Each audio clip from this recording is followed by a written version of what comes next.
Hi everybody, welcome back to Ramya study tricks. ഇത് super highway ആണ്. ഇന്നത്തെ യാത്ര ഇതുവഴി കന്യാകുമാരിയിലേക്ക്. അപ്പോൾ സൂപ്പർ ഹൈവേയുടെ കാര്യമൊന്നും പറയേണ്ട മക്കളെ. ഞങ്ങൾ പാറശാല എത്തിയപ്പം പഴയ നെയ്യാറ്റിൻകര റോട്ടിന് തന്നെ തിരികെ വരേണ്ടി വന്നു. സൂപ്പർ ഹൈവേയുടെ വർക്ക് ഒന്നും ആയില്ല. കന്യാകുമാരിയിലേക്ക് സൂപ്പർ ഹൈവേ പിടിച്ച് സ്പീഡിലെത്താമെന്ന് വിചാരിച്ച ഞങ്ങളാണ് പൊട്ടന്മാർ. ഞങ്ങൾക്കറിയില്ലായിരുന്നു അതിൻ്റെ വർക്ക് ഫിനിഷ് ആയിട്ടില്ല എന്നുള്ള കാര്യം. അപ്പോൾ കന്യാകുമാരിയിലെത്തിയപ്പോൾ വൈകുന്നേരമായി. അസ്തമയവും കഴിഞ്ഞ് ജനങ്ങളെല്ലാം തിരികെ അവനവൻ്റെ വീട്ടിലോട്ട് മടങ്ങുന്ന സമയത്താണ് ഞങ്ങളിവിടെ എത്തിയത്. എന്തായാലും സൂപ്പർ ഹൈവേ ഒരു ലോക പരാജയം തന്നെ. എന്നാന്തോ അതിൻ്റെയൊക്കെ വർക്ക് പൂർത്തിയാവുക. പിന്നെ എന്തിനാണ് ഈ ടോള് പിരിക്കണതെന്ന് നമുക്കറിഞ്ഞൂടാ. നിങ്ങൾക്കറിയെങ്കിൽ നിങ്ങൾ കമൻറ്റ് ചെയ്യൂ കേട്ടോ. വൈകുന്നേരത്തെ തണുത്ത കാറ്റൊക്കെ കൊണ്ട് ഞങ്ങളുടെ വണ്ടി എവിടെയെങ്കിലും ഒന്ന് ഒതുക്കാനുള്ള പോക്കാണ്. പക്ഷേ തിരക്ക് കാരണം എവിടെയും ഒതുക്കാൻ പറ്റിയില്ല. അപ്പോൾ ഈ തിരക്കിന് കാരണം വേറൊന്നുമല്ല, അവധിയാണ്. പിന്നെ മണ്ഡലകാലം ആയതുകൊണ്ട് അയ്യപ്പ ഭക്തന്മാരുടെ തിരക്കുണ്ട്. പിന്നെ ഈ കാലത്താണ് കന്യാകുമാരി ദേവീക്ഷേത്രത്തിൽ മാലയിട്ടിട്ട് വരുന്നത്. അതുകൊണ്ട് ആ ഭക്തജനങ്ങളുടെ തിരക്കും ഇവിടെ അനുഭവപ്പെട്ടിട്ടുണ്ട്. കന്യാകുമാരിയിൽ എത്ര വന്നാലും നമുക്ക് മടുക്കുകയില്ല. കാരണം കാഴ്ചകളുടെ വസന്തം തീർക്കുന്ന സ്ഥലമാണ് കന്യാകുമാരി. കന്യാകുമാരിയിലെ ബോട്ട് ജെട്ടിയാണിത്. ഇവിടെ വൈകിട്ട് വലിയ തിരക്കൊന്നുമില്ല. വള്ളങ്ങളൊക്കെ കരയ്ക്കടുപ്പിച്ചിരുന്നു. പിന്നെ ബോട്ടിംഗ് ഒന്നും സന്ധ്യാസമയത്ത് ഇല്ലാത്തത് കൊണ്ടും അവിടെയൊന്നും ആളുകളുണ്ടായിരുന്നില്ല. ഈ തണുത്ത കാറ്റും കൊണ്ട് കുറേ സമയം അവിടെ ഇരുന്നു. അവിടെ നിന്ന് ഉപ്പ് തൊട്ട് കർപ്പൂരം വരെ കിട്ടുന്ന കവലകളിലൂടെ ഞങ്ങൾ അങ്ങനെ നടന്നു. അപ്പോൾ കവലകളിലെ കാഴ്ചയാണത്. ശംഖുമാല, മുല്ലമാല, എല്ലാതരം മാലകൾ, ബാഗുകൾ. ഏറ്റവും കൂടുതൽ ആളുകൾ ബാഗുകളൊക്കെ വാങ്ങിക്കാനാണ് കന്യാകുമാരിയിൽ വരുന്നത്. കുറഞ്ഞ പൈസയ്ക്ക് നമുക്ക് ബാഗ് കിട്ടും. ഊട്ടിയിലൊക്കെ അങ്ങനെ തന്നെയാണ്, കുറഞ്ഞ പൈസയ്ക്ക് ബാഗ് കിട്ടും. അപ്പോൾ രാത്രി ആയിരുന്നു, ഒരുവിധം തിരക്കൊക്കെ ഒഴിഞ്ഞിരുന്ന്. അപ്പോൾ ഞങ്ങൾ അവിടെ നിന്ന് വെറുതെ അങ്ങനെ നടന്നു. രാത്രിയല്ലേ. അപ്പോഴാണ് ഒരു കാഴ്ച കണ്ടത്. നല്ല പാട്ട് കേൾക്കുന്നു. അപ്പോൾ ഞാൻ ചോദിച്ചു എവിടുന്നാണ് ഈ പാട്ട് കേൾക്കുന്നതെന്ന്. അങ്ങനെ വന്ന് നോക്കിയപ്പോൾ ഇവരാണ് കേട്ടോ. 2 പേർക്ക് കണ്ണ് കാണാൻ വയ്യ. പക്ഷെ അദ്ദേഹം നല്ല മനോഹരമായിട്ട് പാട്ട് പാടുന്നു. പാനിപൂരിയൊക്കെ കഴിക്കണം എന്നുണ്ടായിരുന്നു. പക്ഷെ എന്തോ എനിക്ക് അവിടുത്തെ പാനിപൂരി ഒന്നും അത്രയ്ക്ക് അങ്ങോട്ട് ഒരു ഇഷ്ടം തോന്നിയില്ല. അതുകൊണ്ട് എൻ്റെ ആഗ്രഹം ഞാൻ മനസ്സിൽ തന്നെ വെച്ചു.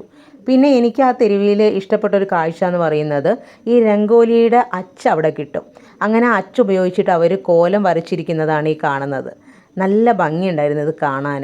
മയിലിൻ്റെയും പല പല ചിത്രങ്ങൾ. ഇതാണ് ആ അച്ച് കേട്ടോ. അപ്പോൾ ഇതിന് എത്ര പൈസയെന്നൊന്നും അറിഞ്ഞുകൂടാ. കാരണം നമുക്ക് ഇത് പൊതുവെ ആവശ്യമില്ലല്ലോ.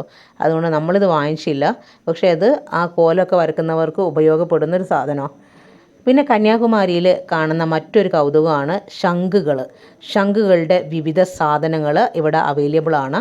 അപ്പം നമുക്ക് നമ്മുടെ വീടുകളിലൊക്കെ കൊണ്ടുപോയി ഡോറിനൊക്കെ തൂക്കാനൊക്കെ പറ്റുന്ന സാധനങ്ങൾ ഇവിടെ ലഭിക്കും.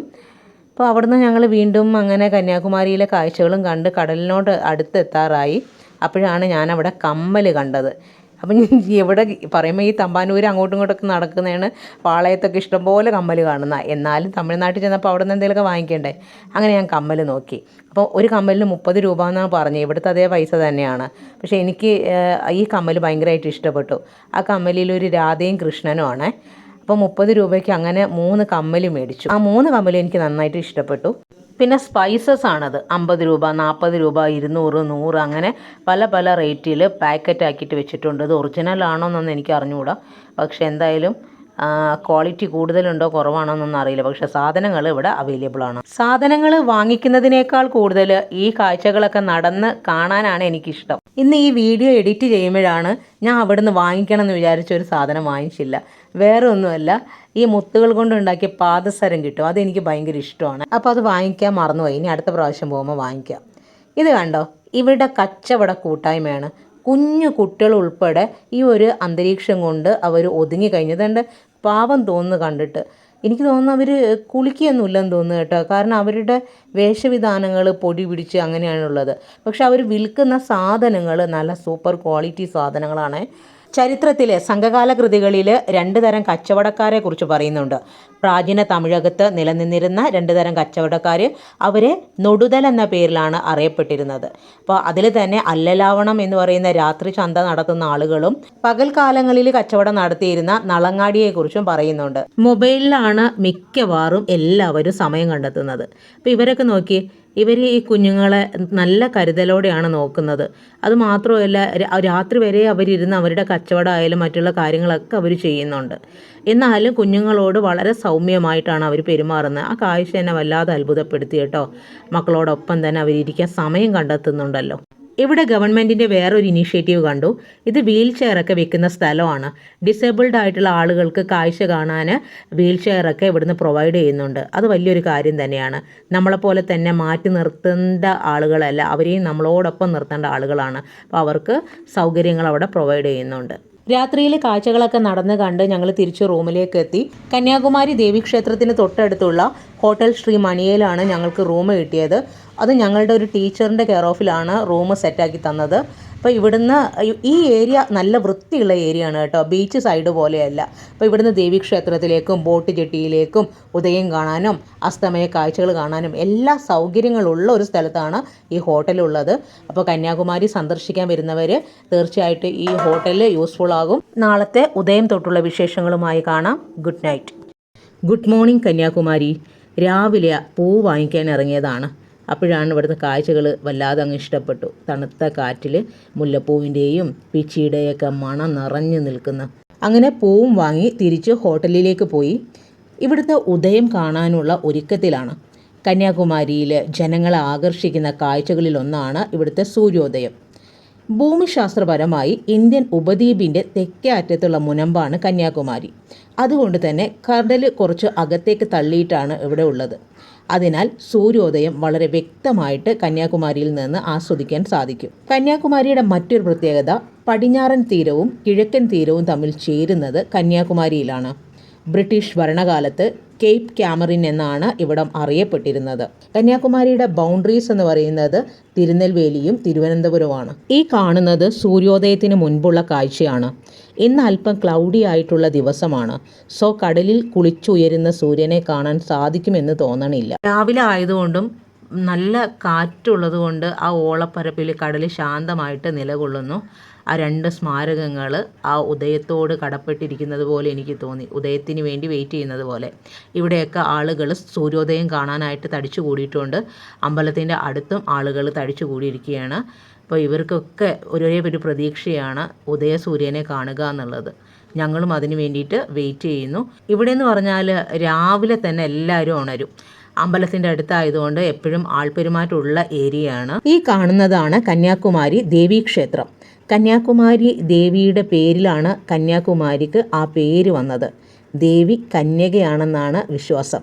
അപ്പോൾ ചരിത്രപരമായിട്ട് നിരവധി കഥകൾ കന്യാകുമാരിയെ സംബന്ധിച്ച് നിലനിൽക്കുന്നുണ്ട്. അതിൽ വളരെ പ്രസക്തമായിട്ടുള്ള ഒരു കഥ പറയാം. കന്യാകുമാരി കടൽ തീരത്ത് സമുദ്രത്തിന് അഭിമുഖമായിട്ടാണ് കന്യാകുമാരി ദേവി ക്ഷേത്രം സ്ഥിതി ചെയ്യുന്നത്. കന്യകാരൂപത്തിലുള്ള ദേവി ഭഗവതിയാണ് ഇവിടുത്തെ പ്രധാന പ്രതിഷ്ഠ. ക്ഷേത്രത്തിൻ്റെ വടക്ക് ഭാഗത്തുകൂടിയാണ് ക്ഷേത്രത്തിലേക്കുള്ള പ്രവേശനം. ഇവിടെ അപൂർവം ചില ദിവസങ്ങളിൽ മാത്രമേ കിഴക്കേ നട തുറക്കാറുള്ളൂ. അല്ലാത്തപ്പോൾ കിഴക്കേ നട അടഞ്ഞു തന്നെ കിടക്കും. മഹാവിഷ്ണുവിൻ്റെ അവതാരമായ പരശുരാമൻ സൃഷ്ടിച്ച ഭൂവിഭാഗത്തിൻ്റെ ഭാഗമാണ് കന്യാകുമാരിയും പരിസരവും എന്നാണ് ഒരു വിശ്വാസം. ഇതണ്ട നമ്മുടെ സൂര്യൻ വന്നു.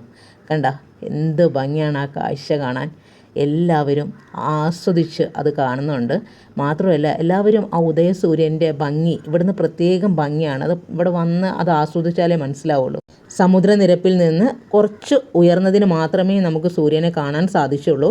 കാരണം ആ ബ്ലാക്ക് ഷെയ്ഡിൽ കാണുന്നതൊക്കെ കാർമേഘമോ ഒരു പുകമഞ്ഞ് പോലെയാണ് ഉള്ളത്. അതുകൊണ്ട് തന്നെ കുറച്ച് മുകളിലെത്തിയപ്പോഴേ നമുക്ക് സൂര്യനെ ദൃശ്യമായുള്ളൂ. അപ്പോൾ ആ വിവേകാനന്ദ പാറയ്ക്ക് അഭിമുഖമായിട്ട് നിലകൊള്ളുന്ന സൂര്യനെ കാണാൻ എന്ത് ഭംഗിയാണ് നോക്കിയേ. ഉദയത്തിന് സാക്ഷിയായ 3 സ്മാരകങ്ങൾ, ഒന്ന് വിവേകാനന്ദ പാറ, തിരുവള്ളുവരുടെ സ്റ്റാച്ചു, അതുപോലെ തന്നെ കന്യാകുമാരി ദേവി ക്ഷേത്രവും. ആ ഉദയത്തിൻ്റെ ഭംഗി ഇതിനു മുൻപ് ഞാൻ ആസ്വദിച്ചിട്ടില്ല. കാരണം ഇവിടെ പല പ്രാവശ്യം വന്നിട്ടുണ്ടെങ്കിലും ഉദയമൊന്നും കാണാനുള്ള അവസരം ഉണ്ടായിരുന്നില്ല. അപ്പോൾ ഈ പ്രാവശ്യം ഈ 2025 അതിന് സാധ്യമായത്. യഥാർത്ഥത്തിൽ ഭൂമിയുടെ ഭ്രമണം പടിഞ്ഞാറ് നിന്ന് കിഴക്കോട്ടാണ്. അതുകൊണ്ടാണ് കിഴക്ക് നിന്ന് സൂര്യൻ ഉദിക്കുന്നത് പോലെ നമുക്ക് അനുഭവപ്പെടുന്നത്. ഒരു ഭ്രമണം പൂർത്തിയാക്കാൻ ഭൂമി എടുക്കുന്ന സമയം 24 മണിക്കൂറാണ്. 24 മണിക്കൂറിൽ പകൽ 12 മണിക്കൂറും 12 മണിക്കൂർ രാത്രിയും. ആ പകൽ 12 മണിക്കൂർ ഉദയം തൊട്ട് അസ്തമിക്കുന്നത് വരെ ഇവിടെ നമുക്ക് വ്യക്തമായിട്ട് കാണാൻ സാധിക്കും. 12 മണിക്കൂർ രാവും 12 മണിക്കൂർ പകലും. ആ പകലിൻ്റെ ദൃശ്യഭംഗി തുടങ്ങുന്നത് ഉദയത്തോടു കൂടിയാണ്. ആ ഉദയത്തിൻ്റെ മനോഹരമായ കാഴ്ചയാണ് നിങ്ങൾ ഈ കാണുന്നത്. ഇപ്പോൾ നേരത്തെ പറഞ്ഞ കഥയുടെ ബാക്കിയും കൂടെ പറയാം.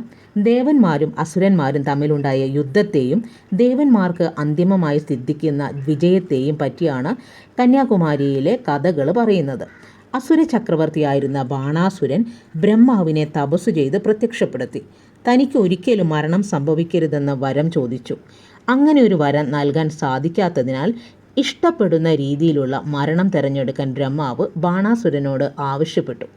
ഒരു കന്യകയുടെ കൈകൊണ്ടല്ലാതെ തനിക്ക് മരണം സംഭവിക്കരുതെന്ന് ബാണാസുരൻ വരം ചോദിച്ചു. ബ്രഹ്മാവ് വരം നൽകുകയും ചെയ്തു. വരം സിദ്ധിച്ച ബാണാസുരൻ ദേവന്മാരെ അധിക്ഷേപിക്കുവാനും ഉപദ്രവിക്കാനും തുടങ്ങി. സാധുക്കളെ കഷ്ടപ്പെടുത്തി. അസുരൻ്റെ പ്രവർത്തികളിൽ മനം നൊന്ത ദേവന്മാർ ഭൂമിദേവിയോട് സഹായം അഭ്യർത്ഥിച്ചു. എല്ലാവരും കൂടി മഹാവിഷ്ണുവിനെ ശരണം പ്രാപിച്ചു. മഹാവിഷ്ണുവിൻ്റെ ഉപദേശപ്രകാരം ദേവന്മാർ പരാശക്തിയെ തപസ്സു ചെയ്ത് പ്രീതിപ്പെടുത്തി. ബാണാസുരനെ വധിക്കുവാൻ പരാശക്തി കന്യകയായി ഭൂമിയിൽ അവതരിച്ചത്രേ. ഭൂമിയിൽ അവതരിച്ചു കഴിഞ്ഞാൽ ശിവനെ തപസ്സു ചെയ്ത് വിവാഹത്തിലൂടെ ശക്തിയും ശിവനും വീണ്ടും ഒന്നായി തീരുക എന്നത് ശക്തിയുടെ എല്ലാ അവതാരങ്ങൾക്കുമുള്ള ഒരു സവിശേഷതയാണ്. കന്യകയായി അവതരിച്ച ദേവിയും ശിവനെ തപസ്സു ചെയ്തു. ശിവൻ പ്രസാദിച്ച് ദേവിയെ വിവാഹം ചെയ്യാൻ സമ്മതിക്കുകയും ചെയ്തു. വിവാഹത്തിൻ്റെ നടത്തിപ്പ് ഏറ്റെടുത്ത നാരദ മഹർഷി സൂര്യോദയത്തിനു മുമ്പുള്ള ശുഭമുഹൂർത്തത്തിൽ വിവാഹം നടത്തണമെന്നും യാതൊരു കാരണവശാലും ആ സമയം തെറ്റരുതെന്നും നിഷ്കർഷിച്ചു. ശുചീന്ദ്രത്ത് താമസിച്ചിരുന്ന വരനും സംഘവും നേരത്തെ തന്നെ വധൂഗൃഹത്തിലേക്ക് താളമേളങ്ങളോടെ യാത്ര തിരിച്ചു. ദേവന്മാരാകട്ടെ നാരദനോട് ഏതു വിധത്തിലും വിവാഹം നടത്തരുതെന്ന് അഭ്യർത്ഥിച്ചു. കാരണം വിവാഹം പൂർത്തിയായാൽ ദേവി കന്യകയല്ലാതാവും. ബാണാസുരനെ സംഹരിക്കുക എന്ന അവതാര ഉദ്ദേശം പൂർത്തിയാക്കാനാവാതെ വരികയും ചെയ്യും. ഇത് മനസ്സിലാക്കിയ നാരദ മഹർഷി ഒരു പദ്ധതി ആവിഷ്കരിച്ചു. വരനും സംഘവും കന്യാകുമാരിയിലേക്ക് വരുന്ന വഴിയിൽ വഴുക്കും പാറൈ എന്ന സ്ഥലത്ത് നാരദൻ ഒരു പൂവൻ കോഴിയുടെ രൂപത്തിൽ കാത്തുനിന്നു. വരൻ്റെ സംഘം അവിടെ എത്തിയപ്പോൾ സൂര്യോദയത്തിൻ്റെ വരവറിയിക്കാനെന്നോണം നാരദൻ കോഴിയായി കൂവി. ഇത് കേട്ട് മുഹൂർത്ത നേരം തെറ്റിയെന്ന് കരുതിയ വരൻ്റെ സംഘം നിരാശയോടെ ശുചീന്ദ്രത്തേക്ക് മടങ്ങി. വിവാഹം മുടങ്ങിയതിൽ നിരാശയും ദുഃഖവും പൂണ്ട ദേവി ജീവിതകാലം മുഴുവൻ കന്യകയായി കഴിയുമെന്ന് ശപഥം ചെയ്തു. വിവാഹത്തിന് വേണ്ടി കരുതിയ സാധനങ്ങളെല്ലാം മണ്ണും കല്ലുമായി മാറി. കന്യാകുമാരി കടൽ തീരത്ത് കാണുന്ന വിവിധ നിറത്തിലുള്ള മണൽത്തരികൾ അതിനെയാണ് സൂചിപ്പിക്കുന്നത് എന്നാണ് വിശ്വാസം. കഥ തീരുന്നില്ല. കുമാരിയെക്കുറിച്ച് കേട്ട ബാണാസുരൻ അവളെ വിവാഹം കഴിക്കുവാൻ ആഗ്രഹിച്ചു. ദേവിയാകട്ടെ അത് നിരാകരിക്കുകയും ചെയ്തു. അസുരൻ അവളെ ബലം പ്രയോഗിച്ച് കീഴ്പ്പെടുത്താൻ ശ്രമിച്ചു. ബാണാസുരനും ദേവിയും തമ്മിൽ അതിഭയങ്കരമായ യുദ്ധം നടന്നു. ഒടുവിൽ തൻ്റെ ചക്രായുധം കൊണ്ട് ദേവി ബാണാസുരൻ്റെ തലയറുത്തു. ദേവന്മാർ ദേവിയെ വാഴ്ത്തിപ്പാടി. ആകാശത്തു നിന്നും പുഷ്പവൃഷ്ടി പൊഴിഞ്ഞു. ദേവന്മാരുടെ ദുഃഖം തീർത്ത പരാശക്തി കന്യകാ രൂപത്തിൽ അങ്ങനെ കന്യാകുമാരിയിൽ ഇന്ന് ഭക്തർക്ക് ആശ്രയമായിട്ട് നിലകൊള്ളുന്നു. ക്ഷേത്രങ്ങളുടെ നാടാണല്ലോ ദക്ഷിണേന്ത്യ. ദക്ഷിണേന്ത്യയിൽ വളരെ പ്രശസ്തമായിട്ടുള്ള കന്യാകുമാരി ദേവി ക്ഷേത്രം കന്യാകുമാരി കടൽ തീരത്ത് തന്നെയാണ് സ്ഥിതി ചെയ്യുന്നത്. വലം കൈയിൽ രുദ്രാക്ഷമാല ധരിച്ച് ശിവനെ തപസ് ചെയ്യുന്ന കന്യകയുടെ മനോഹര രൂപമാണ് ഈ ക്ഷേത്രത്തിലെ വിഗ്രഹത്തിന്. ദേവിയുടെ തിളങ്ങുന്ന മൂക്കുത്തിയാണ് മറ്റൊരു പ്രധാന ആകർഷണം. അത് പ്രഭ ചൊരിഞ്ഞ് ഭക്തജനങ്ങളെ ആനന്ദിപ്പിക്കുന്നു. അതിമനോഹരമായ ഈ ദേവീക്ഷേത്രം പരശുരാമൻ പ്രതിഷ്ഠ ചെയ്തതാണ് എന്ന് വിശ്വസിക്കപ്പെടുന്നു. ക്ഷേത്ര ദർശനത്തിനുള്ള സമയം രാവിലെ 4:30 മുതൽ 11:45 വരെയും വൈകുന്നേരം 4 മുതൽ 8 മണി വരെയുമാണ്. സെപ്റ്റംബർ ഒക്ടോബർ മാസത്തിലെ നവരാത്രി ഉത്സവം, മെയ് ജൂൺ മാസത്തിലെ രഥോത്സവമാണ് ഇവിടുത്തെ പ്രധാന ഉത്സവങ്ങൾ. അങ്ങനെ ക്ഷേത്രത്തിലേക്കുള്ള ക്യൂവിലാണ് നിൽക്കുന്നത്. അവധി ദിവസമായതുകൊണ്ട് നല്ല തിരക്കായിരുന്നു. നിങ്ങൾ ശ്രദ്ധിച്ചിട്ടുണ്ടോ, ദക്ഷിണേന്ത്യയിലെ ക്ഷേത്രങ്ങൾ ഈ റെഡ് വൈറ്റ് കോമ്പിനേഷനിലാണ് അതിന് പെയിൻറ്റ് കൊടുത്തേക്കുന്നത്. ഇതിന് പിന്നിൽ ഇനി ചരിത്രപരമായിട്ട് എന്തെങ്കിലും കാഴ്ചപ്പാടുണ്ടോ എന്ന് എനിക്ക് അറിഞ്ഞൂടാ. ഉണ്ടെങ്കിൽ അത് അറിയുന്നവരൊന്ന് കമൻറ്റ് ചെയ്യണേ. അപ്പോൾ ഞങ്ങളിപ്പോൾ ക്ഷേത്രത്തിൻ്റെ പിറകു വശത്താണുള്ളത്. ക്ഷേത്രത്തിലേക്കുള്ള പ്രവേശനം വടക്ക് വശത്തു കൂടിയാണ്. ഇത് ക്ഷേത്രത്തിൻ്റെ അകത്തുള്ള കൽഭിത്തിയാണ്. അപ്പം കടൽ തീരത്തായതുകൊണ്ടായിരിക്കും ക്ഷേത്രത്തിന് യാതൊരു കേടുപാടും സംഭവിക്കാതിരിക്കാൻ ഇങ്ങനെ കരിങ്കൽ ഭിത്തി കൊണ്ട് ക്ഷേത്രത്തെ സംരക്ഷിച്ച് നിർത്തിയിട്ടുള്ളത്. ഇവിടെ അന്നദാനത്തിൻ്റെ ഹാളാണ്. അതൊക്കെ നല്ല നീറ്റായിരുന്നേ, നല്ല വൃത്തിയുണ്ട് കാണാനായിട്ട്. അപ്പോൾ അവിടുന്ന് ഈ പരിപ്പിൻ്റെയൊക്കെ കറി വെക്കുന്നതിൻ്റെ മണമൊക്കെ മൂക്കിൽ നന്നായിട്ട് അടിച്ച് കയറുന്നുണ്ടായിരുന്നു. നല്ല വിശന്നാണ് നിന്നത്. അങ്ങനെ ക്ഷേത്ര ദർശനം കഴിഞ്ഞ് ഞങ്ങൾ പുറത്തിറങ്ങി. ഇപ്പോൾ ഏറ്റവും കൂടുതൽ ഈ സമയത്ത് അവിടെ എത്തിയ സന്ദർശകരൊക്കെ ഉത്തർപ്രദേശ്, നോർത്ത് ഇന്ത്യയിൽ നിന്ന് വന്നവരാണ്. അപ്പോൾ അവരിൽ ഒരു സുഹൃത്തിനെ എനിക്കും കിട്ടി, ഞങ്ങളുടെ ക്യൂവിൽ ഉണ്ടായിരുന്നതാണ്. അത് കഴിഞ്ഞിട്ട് ഞങ്ങൾ കന്യാകുമാരിയിലെ കടൽ കാഴ്ചകൾ കാണാനായിട്ട് വന്ന്. അപ്പോൾ ഞങ്ങൾക്ക് പറ്റിയൊരു അബദ്ധം നിങ്ങൾക്ക് പറ്റാതിരിക്കട്ടെ. കാരണം ഞങ്ങൾ രാവിലെ ഉദയവും കണ്ട് ക്ഷേത്രത്തിൽ കയറി തൊഴുത് അവിടെ ഒരുപാട് സമയം വെറുതെ കളഞ്ഞ് ഫോട്ടോ ഒക്കെ എടുക്കാനായിട്ട്. പക്ഷേ നിങ്ങൾ പ്ലാൻ ചെയ്ത് വരുന്നവർ ഒരിക്കലും അത് ചെയ്യരുത്. അമ്പലത്തിൽ കയറി ദേവിയെ തൊഴുത് ഉദയമൊക്കെ കണ്ടിട്ട് നേരെ ബോട്ട് ജെട്ടിയിലേക്കുള്ള ക്യൂവിൽ പോയി നിന്നോളണം. കന്യാകുമാരിയിലെ ബോട്ടിംഗ് വിശേഷങ്ങളുമായി അടുത്തൊരു വീഡിയോയിൽ കാണാം. അപ്പോൾ ഈ വീഡിയോ ഉപകാരപ്പെട്ടെങ്കിൽ ഒന്ന് ലൈക്ക് ചെയ്യുക, ഷെയർ ചെയ്യുക, കമൻറ്റ് ചെയ്യുക. Thank you.